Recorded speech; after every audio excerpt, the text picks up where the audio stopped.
nanti akan melakukan percobaan, tapi percobaannya di sini Bu Guru melakukan secara virtual. Mengetahui, jadi setelah kalian melakukan percobaan, kalian harus tahu kira-kira bagaimana sih sifat dari larutan elektrolit dan non elektrolit. Kemudian apa itu larutan elektrolit dan non elektrolit? Contohnya seperti apa? Kita melakukan percobaan virtual, Bu Guru mau kasih kalian membaca dan memperhatikan artikel berikut. Nah, ini salah satu permasalahan yang sering ada di kehidupan kita sehari-hari. Ada gambar orang apa itu? Oh ya, jadi mereka sedang menyetruk ikan.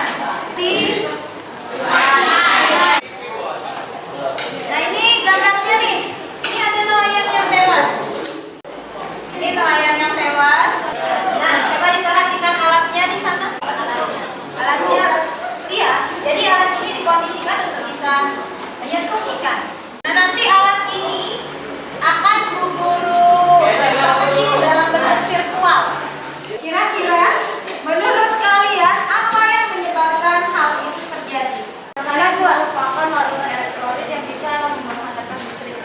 oke, jadi hipotesisnya menurut Najwa adalah air larutan elektrolit yang bisa menghantarkan listrik.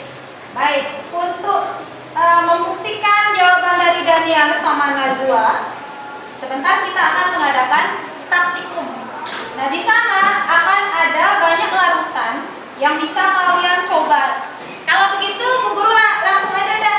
Kemarin udah Bu Guru bagi kelompoknya kan? Ya.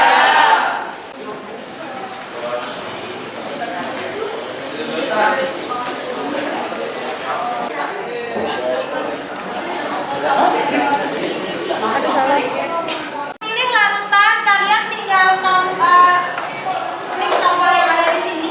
Di sini ada banyak larutan yang akan kalian amati. Oke, karena kita ambil air murni, jadi kalian pilih air murni. Air murni itu rumus kimianya H2O. Ya. Nah, kemudian sekarang kiri saklar. Kalau kalian di sebelah kanan. Di sebelah kanan itu ada tombol, itu harus kalian nyalakan. Jadi kemudian bagaimana lampunya? Ini nanti nyala atau enggak itu yang diperhatikan. Kalau dia ada gelembung, ini tolong diperhatikan sekali ya. Kalau ketika kalian mengamati, nanti kalau ada gelembung, walaupun dia cuma 1 biji gelembungnya, itu ada gelembung namanya. Untuk nyala lampu, lampunya tidak menyala. Oke, jelas? Nah, selanjutnya kalau kalian mau pindah larutan, saklarnya matikan dulu. Jadi kalau saklar dimatikan, nanti ini sambungannya ini akan turun. Kemudian ini namanya elektrode. Jadi yang tadi yang gambar orang nyetrum itu, nah ini sebenarnya yang panjang 2 itu ini elektrodenya. Makanya Bu Guru bilang tadi gambar orang nyetrum itu ini yang akan kita pakai untuk melihat percobaan itu, mengamati. Tapi dalam bentuk mayanya, dalam bentuk virtual. Oke, jelas itu? Baik. Kemudian untuk diskusinya nanti kalian bisa pakai buku paket juga. Jadi bisa nanti cari di literatur di buku paket. Nanti juga kalau udah selesai bisa searching di Google. Dia nyala gelembungnya ada. Terus dia terang lampunya itu. Nah, itu yang perlu kalian cari. Ya. Ini kan kimianya itu yang kayak H2O sama nadi itu. Nah, oke, didiskusikan ya. Nyalain dulu. Ya. Nanti kita pilih dulu ini. Pilih dulu larutannya.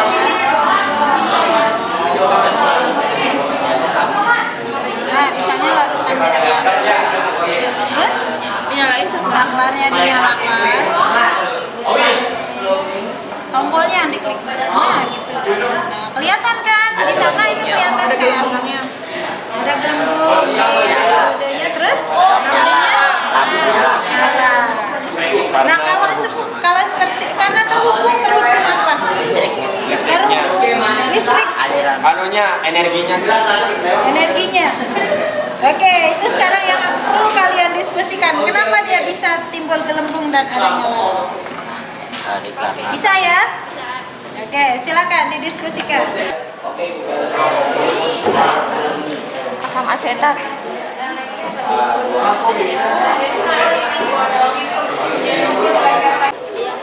Bukan etanol. Etanol. Tidak menyala. C2H5OH. Yang di pertanyaan nomor 1 ini berarti yang bisa menyalakan lampu aja ini. Iya. Walaupun dia redup tapi kita jelasin tapi kalau di sini jelas. Kalau yang tidak menyala lampunya sama sekali tidak ada gelembungnya. Kalau yang menyalanya redup itu sedikit gelembung gas. Kalau yang nyalanya terang itu banyak gelembung gas. Presentasi pertama kali ini kelompoknya Iza, katanya siap. Ayo kelompoknya Iza.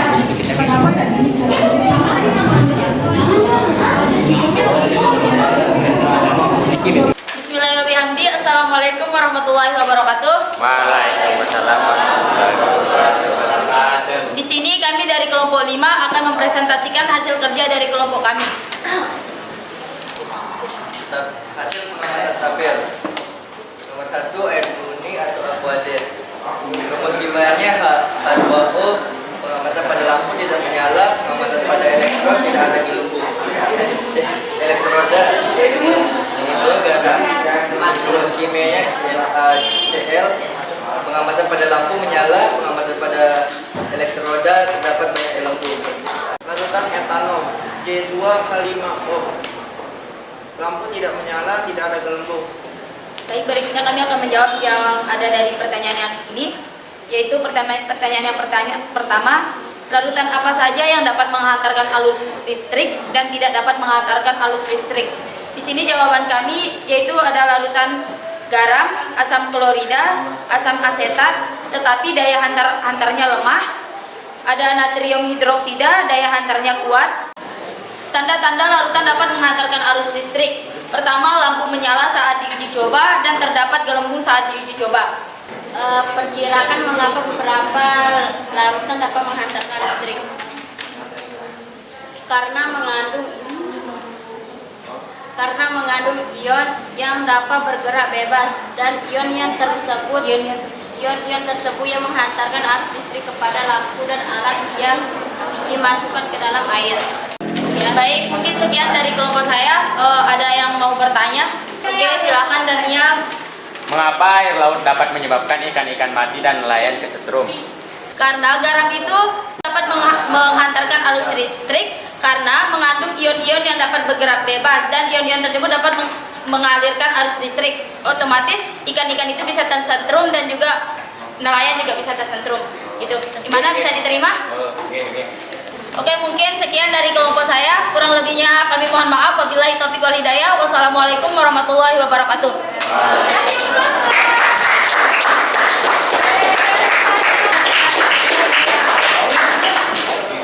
Baik, itu tadi adalah presentasi dari beberapa kelompok. Dan Bu Guru yakin untuk kelompok-kelompok yang lain juga hasil percobaannya hampir sama ya. Oke. Baik, sekarang Bu Guru mau tanya dulu nih. Dari percobaan yang sudah kalian lakukan, apa yang bisa kalian ambil pembelajaran dari sana? Tadi kalian sudah bisa mencari kan apa yang terjadi dengan larutan itu. Bisa tidak dia menyalakan listrik? Ada nggak gelembung gas? Ada yang coba membantu Bu Guru? Oke, itu kita dapat mengetahui dari larutan-larutan yang kita uji coba tadi itu, larutan mana yang bisa menghantarkan arus listrik dan larutan mana yang tidak bisa menghantarkan arus listrik. Oke, itu dia ya. Jadi kita bisa tahu mana larutan yang bisa menghantarkan arus listrik, mana yang tidak. Ada lagi? Pengamatan bahwa berbagai macam larutan itu memiliki kandungan berbeda-beda dan pembagian tersendiri. Seperti yang dikatakan Liza tadi, ada larutan yang dapat menghantarkan arus listrik dan ada yang tidak dapat menghantarkan arus listrik. Oke, jadi hampir mirip ya. Oke, Oke, kemudian tadi pertanyaannya Ilham sama Nanda ya, hampir mirip. Kenapa Na apa tadi? Natrium hidroksida ya, pertanyaannya? Iya. Iya, natrium hidroksida. Itu bisa menghantarkan arus listrik. Kira-kira menurut kalian apa? Hidroksida itu bergerak bebas dan karena itu dia bisa menghantarkan arus listrik. Iya, itu jawaban yang paling tepat. Karena larutan natrium hidroksida dan larutan yang lain yang bisa menyalakan lampu dan ada gelembung gas, itu dia punya ion yang bergerak bebas. Jadi kalau ionnya bergerak bebas, dia pasti bisa menghantarkan arus listrik. Sinkron sama pertanyaannya Nanda ya. Kenapa ada yang nyalanya terang, ada yang nyalanya redup? Kenapa kira-kira dari ion yang tadi? Ionnya sedikit, tergantung ionnya. Guru semakin banyak ionnya, semakin bergerak bebas dia makanya semakin besar juga aliran listrik yang dihasilkan. Nah, benar. Kasih plus dong. Jadi kenapa dia ada yang nyalanya terang, ada yang nyalanya redup? Karena ion yang bergerak itu semakin banyak, makanya dia memberikan nyala yang terang. Nah itu tadi kesimpulan dari pembelajaran hari ini, sinkron sama orientasi masalah yang Bu Guru kasih. Orang yang turun itu bukan di laut aja kan, di dia kalian ada di sungai. Nama sungai itu kan air murni itu. Iya ya. Bukan. Kalau air sungai, air sumur itu bukan air murni. Air murni itu adalah air yang sudah dinetralkan. Jadi dia sudah tidak punya ion sama sekali. Kita dapat mengetahui mana yang termasuk larutan elektrolit dan mana yang non elektrolit. Oke. Ada pertanyaan? Alhamdulillah, berarti kalau tidak ada pertanyaan, pembelajaran untuk materi elektrolit Bu Guru anggap sudah kalian paham. Baik. Ya, sebelum kita menutup pembelajaran, biasalah Bu Guru mau refleksi dulu. Kalian diskusi kelompok gimana? Supaya Bu Guru juga tidak menekankan, nanti kalian itu sudah paham tidak dengan pembelajaran hari ini. Jadinya Bu Guru akan mengadakan post test. Ya. Bu Guru akan kasih kalian soal, itu harus kalian isi sesuai dengan pemahaman kalian untuk hari ini. Soalnya nggak sulit-sulit. Nah nanti nilai post test ini akan Bu Guru masukkan ke nilai formatifnya. Oke? Baik. Post testnya siapin pulpennya dong. Bukunya nggak boleh ada di atas meja. Kalian ya, nggak boleh nyontek.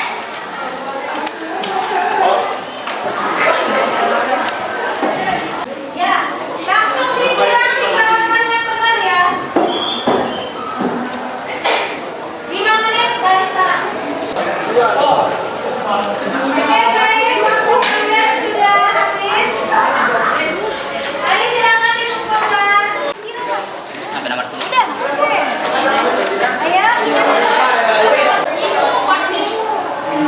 Baik, udah. Kalian sudah siap untuk mengakhiri pembelajaran?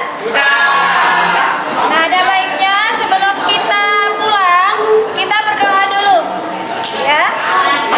Ayo, Adit bisa pimpin temannya untuk berdoa. Akhiri kegiatan pembelajaran kita pada siang hari ini, alangkah baiknya kita berdoa menurut keyakinan dan kepercayaan